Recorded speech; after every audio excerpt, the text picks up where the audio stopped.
বিসমিল্লাহির রহমানির রহিম। আজকে এই বৃষ্টি ভেজা দিনে আজকের বরদুল উত্তরপাড়া আয়োজিত আজকের এই সভায় সম্মানিত সভাপতি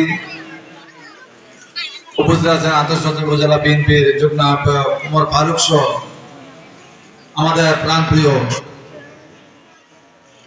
এই আন্দোলন সংগ্রামে এই 18 বছর আন্দোলন সংগ্রাম যারা সবসময় এলাকাতে অংশগ্রহণ করত, নির্যাতন নিপীড়িত, যারা জেল কেটেছে, মামলা নিয়ে ঘুরেছে, সবাই আজকের এই মঞ্চে উপস্থিত। এই ইউনিয়নের সবাই আজকে এখানে বসে একটা কথাই মনে পড়েছে, বীর মুক্তিযোদ্ধা আকবর হোসেনকে আমরা সবসময় 91 সনে তখন চক্ষু হাসপাতাল হয় নাই, আমরা এদিক দিয়ে নিয়ে আসছি উত্তরপাড়া মাস্টার সাহেবের বাড়ির সামনে যে মোড়টা আছে, মোড়ের ভিতরে প্রচুর মুরব্বীর সমাগম ছিল। আকবর হোসেনের নেওয়ার সময়, আসার সময় থেকে বর্তমানে ঢোকার সময়, আবার মধ্যপাড়া হুকুমিয়ার দোকানের সামনে প্রচুর, চাকরিদের বাড়ির সামনে প্রচুর মানুষ ছিল এখানে।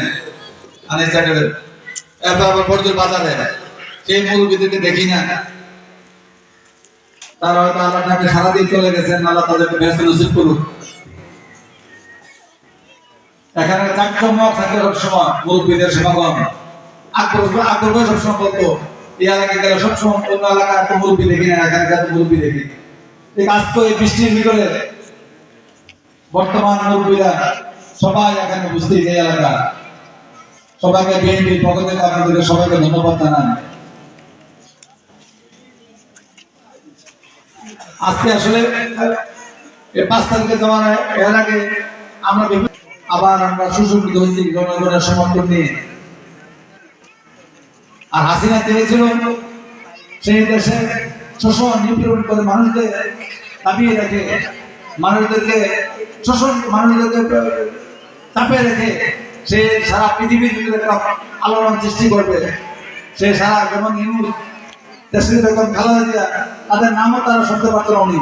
তারা সে জানে এই দুইজন তারা আমার থেকে বউ এত উপরে, এই জন্য তাদেরকে সবসময় বলতো, তাদেরকে একসময় বললে পানিতে চোপাবে, একসময় বলে তারপর থেকে ফেলে দিবে, বিভিন্ন ভাবে কুশলানো শুরু করে। সে ইতিহাস সৃষ্টি করতে লাগছিল যে আমি জাতিসংঘের পুরস্কার পাবো, আমি নোবেল পুরস্কার পাবো, এই সব আশা নিয়ে সে একটা বুঝছিল। আল্লাহর হুকুম, আল্লাহ সর্বোত্তম পরিকল্পনা করে। আল্লাহ আবার এটা ঘুরে দেওয়া উল্টোটা করে দিছে। এরকম একটা